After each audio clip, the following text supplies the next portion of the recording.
আমায় ভাসাইলি রে, আমায় ডুবাইলি রে, অকুল দরিয়া বুঝি কুল নাই রে। আমায় ভাসাইলি রে, আমায় ডুবাইলি রে।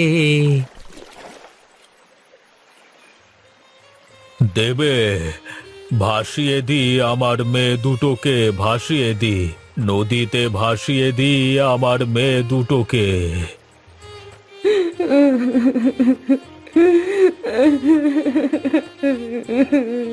কি কপাল আমাদের! বিধাতা আমাদের কোনো সন্তান দেননি এতদিন, কিন্তু আজ এত বছর পরে যমজ সন্তান লাভ করার পরেও আমরা তাদের আমাদের কাছে রাখতে পারলাম না।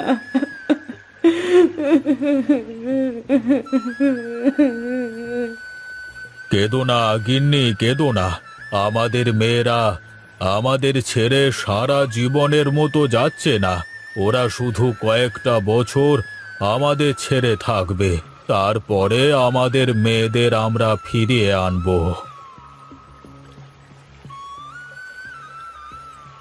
মালিক, আপনি কোনো চিন্তা করবেন না। আমি আপনার মেয়েদের পিছু পিছু যাচ্ছি। আমি সারাক্ষণ ছায়ার মতো আপনার মেয়ের পাশে থাকব, কিন্তু সেটা ওদের কখনো বুঝতে দেব না। সব খবর আপনাকে নিয়ে এসে দেব। হ্যাঁ রামু, তুই যা। আমার মেয়েদের সব সময় খেয়াল রাখিস কেমন, আর কখন কি ঘটে আমাকে এসে বলে দিবি। ঠিক আছে মালিক, আপনি কোনো চিন্তা করবেন না। আমি আপনার মেয়েদের খেয়াল রাখব। আমি এখন চলি।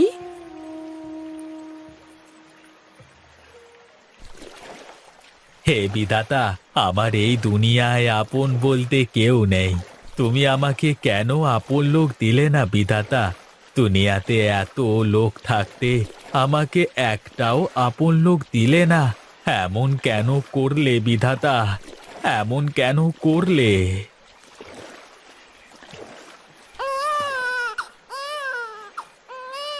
আরে, বাচ্চার কান্না শুনলাম মনে হলো।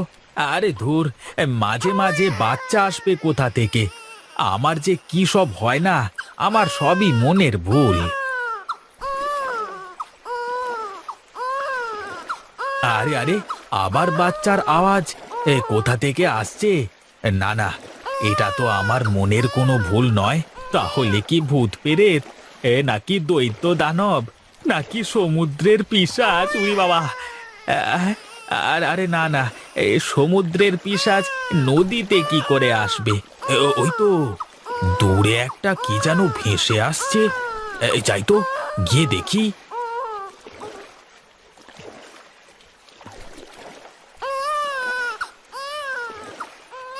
হায় বিধাতা, হে কি সর্বনাশী কাণ্ড!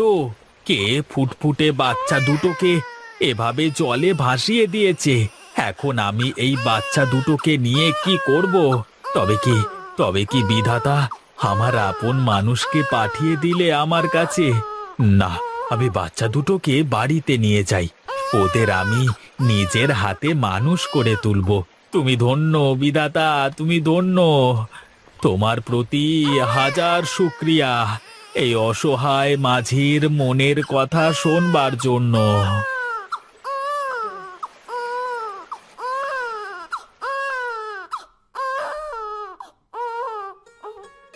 আজ থেকে এটাই তোদের ঘর, আর আমি তোদের বাবা। আজ থেকে আমার দুই মেয়ে, কিন্তু তোদের খাওয়াবো কি? তোরা থাক, আমি বাজার থেকে দুধ কিনে নিয়ে আসি।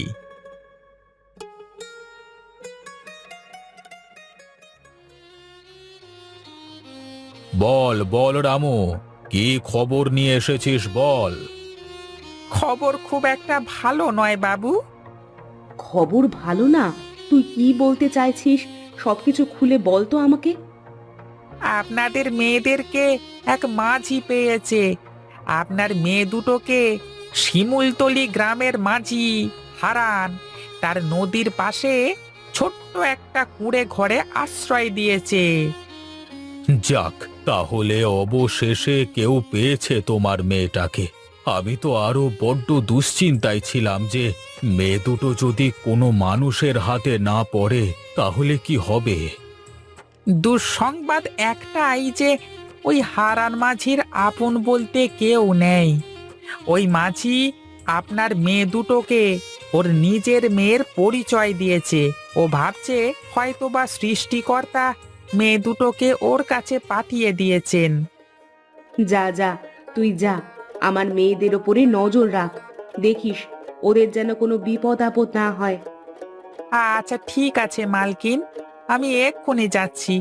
আমি কথা দিলাম আপনার মেয়েদের উপর কোনো বিপদ আপদ আমি আসতে দেব না। ছায়ার মতো আগলে রাখবো ওদের।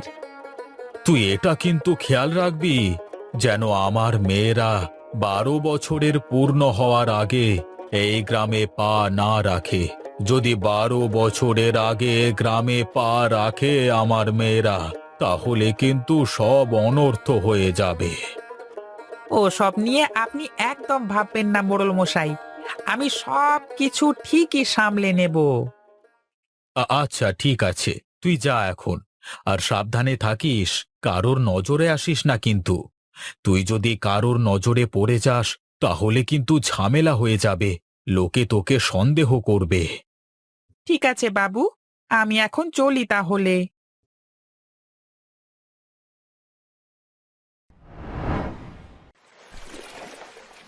মারে, তোরা শক্ত করে ধরে বসে থাকিস কিন্তু। এই নদীতে অনেক স্রোত, আবার তোরা ঠিকঠাক সাঁতারও জানিস না। এই নৌকা থেকে নিচে পড়ে গেলে কিন্তু ভারী বিপদ হয়ে যাবে। তুমি থাকলে আমাদের কিসের বিপদ বাবা? তোমার পাশে থাকলে আমাদের আর কোনো ভয় নেই। হ্যাঁ বাবা, দিদি একদম ঠিক বলেছে। তুমি পাশে থাকতে আমাদের আবার কিসের ভয়? বাবা বাবা, দেখো না, ওই কিনারে কত সুন্দর শাপলা ফুল ফুটেছে। আমাদের ওখানে নিয়ে চলো না, আমরা কিছু শাপলা ফুল তুলবো। হ্যাঁ বাবা, হ্যাঁ বাবা, চলো, আমাদের নিয়ে চলো, শাপলা ফুল তুলবো। ঠিক আছে মা, আমি তোদের নিয়ে যাচ্ছি, চল।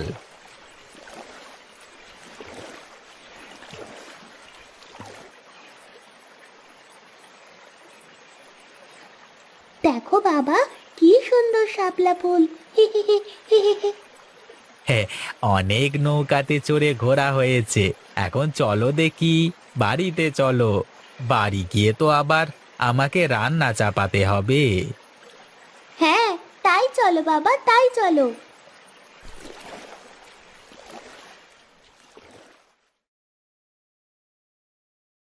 কে খবর নিয়ে আসলে রামু?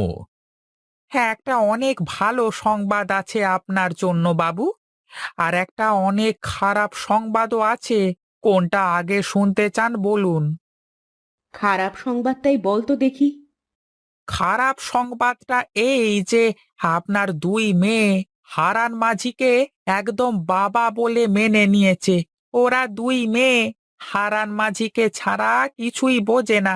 আর দুই মেয়ে যেন হারান মাঝির চোখের মণি, সারাদিন ওদের নিয়ে মেতে থাকে, খুব খেয়াল রাখে ওদের। এই কয়েক বছরে ওদের মধ্যে অনেক ভালো সম্পর্ক গড়ে উঠেছে, যে সম্পর্ক ভাঙা মুশকিল। তাহলে কি আমি আমার মেয়েদের কোনোদিন আপন করে পাবো না? কোনোদিন বুকে জড়িয়ে রাখতে পারবো না? চিন্তা করো না লক্ষ্মী, আমার মেয়েরা যখন জানতে পারবে আমরাই ওদের আসল বাবা মা, আর আমাদের সমস্যার কথা যখন শুনবে ওরা, তখন ওরা ঠিকই আমাদের কাছে ফিরে আসবে, তুমি দেখে নিও। আসলে আমারও সেটাই মনে হয়।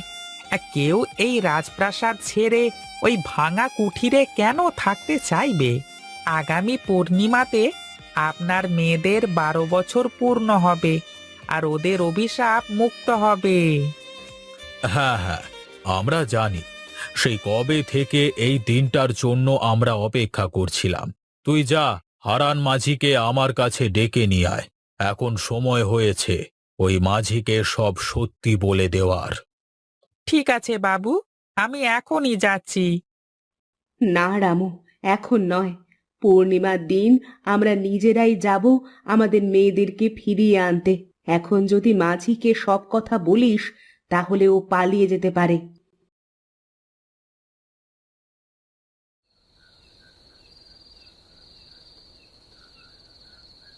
হারান মাঝি, বাড়িতে আছো? কে আপনারা? এত রাতে কি চাই আপনাদের? খেয়া পার হবেন? ওই পারে পার করে দেব আপনাদের। না না, আমরা খেয়া পারাপার হতে আসিনি, আমরা আমাদের মেয়েদেরকে নিয়ে যেতে এসেছি। আপনাদের মেয়ে মানে? আপনাদের মেয়েকে আমি কোথায় পাবো? কেন, যে তোর পেছনে দাঁড়িয়ে আছে। আরে আরে, আপনারা কি পাগল হয়ে গেছেন? আপনারা কি বলছেন? আপনারা কি জানেন? কেন, তুই কি ভুলে গেছিস?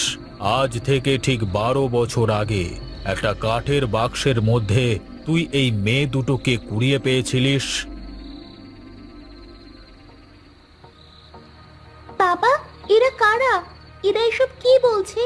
এগুলো কি সত্যি বাবা? তুমি কি আমাদের কুড়িয়ে পেয়েছো? বলো বাবা, বলো। তুমি চুপ করে আছো কেন? বলো, ওরা কি আমাদের বাবা মা? তুমি কি আমাদের বাবা নও? আরে না রূপা, ওরা আমাদের বাবা মা নন। নিজের ছেলে মেয়েকে কেউ কখনো কাঠের বাক্সে নদীতে ভাসিয়ে দেয়? ওরা মিথ্যে বলছে। বিশ্বাস করো মা, আমরাই তোমাদের বাবা মা। আর এই যে রামু কাকা ছোটবেলা থেকে তোমাদের দূর থেকে অনেক সাহায্য করে এসেছে। তুমি আমাদের মা বাবা নও। তুমি আমাদের মা বাবা হলে আমাদেরকে কখনো নদীতে ভাসিয়ে দেবে না। তোরা শুনতে চাস? তোরা শুনতে চাস সেদিন কি হয়েছিল? কেন আমরা তোদের ভাসিয়ে দিতে চেয়েছিলাম? আমার শ্বশুর মশাইয়ের 3 বউ ছিল, কিন্তু আমার শ্বশুর মশাইয়ের কোনো ছেলে সন্তান ছিল না। আর তাই সে জোর করে তোর বাবাকে এক মহিলার কাছ থেকে কেড়ে নিয়ে সেই মহিলাকে মেরে ফেলে।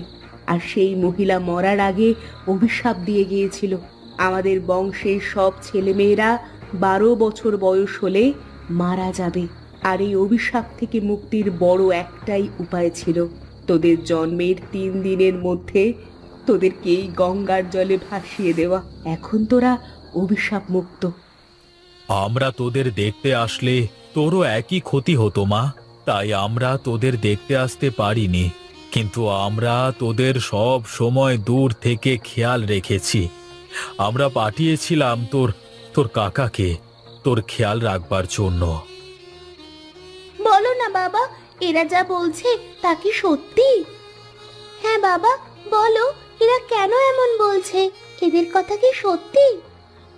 হ্যাঁ রে মা, ওরা সত্যি বলছে। আমি আসলে তোদের নদীতে কুড়িয়ে পেয়েছিলাম, কিন্তু আমি জানি না যে ওরা তোর সত্যি বাবা মা কিনা। আচ্ছা আচ্ছা, তোরা আমাকে একটা কথা বল, তোদের কি কখনো মনে হয়েছে যে আমি তোদের আসল বাবা না? না বাবা, আমার এমন কখনোই মনে হয়নি। আমারও কখনো মনে হয়নি বাবা। আরে ওদের মনে হওয়া না হওয়াতে কি আসে যায়? সত্যি তো এটাই যে আমরাই ওদের আসল বাবা মা। হতে পারে আপনি ওকে জন্ম দিয়েছেন, আর আপনার স্ত্রী ওকে 10 মাস 10 দিন পেটে ধরেছে, কিন্তু আমি 12 বছর ধরে ওদের দেখাশোনা করেছি, ওদেরকে বড় করে তুলেছি। এখন আপনারাই বলুন, কে আসল বাবা? তুমি আমাদের আসল বাবা। আমরা তোমার সাথে থাকতে চাই। হ্যাঁ বাবা, তুমি এতদিন ধরে আমাদের দেখাশোনা করেছো, আমাদের কোনো কিছুর অভাব বুঝতে দাওনি। আমি তোমাকে ছেড়ে কোথাও যাব না। আপনারা চলে যান, আমাদেরকে আমাদের মতো থাকতে দিন। তোরা রাজপ্রাসাদ ছেড়ে এই ভাঙা ঘরে কি করবি? কি করে থাকবি এখানে? আমরা এই ভাঙা ঘরে 2 বোন আমাদের বাবার সাথে অনেক সুখে আছি। যদি আপনারা সত্যি আমাদের জন্ম দিয়ে থাকেন, তাহলে নিশ্চয়ই আমাদের সুখ চাইবেন। আর আপনারা এখানে যদি কখনো না আসেন, তাহলে আমরা আমাদের বাবার সাথে সুখে থাকতে পারবো। আপনারা দয়া করে এখান থেকে চলে যান। ঠিক আছে, তোরা যখন এখানেই থাকতে চাস তাহলে থাক, আমরা আর কখনো তোদের সামনে আসবো না।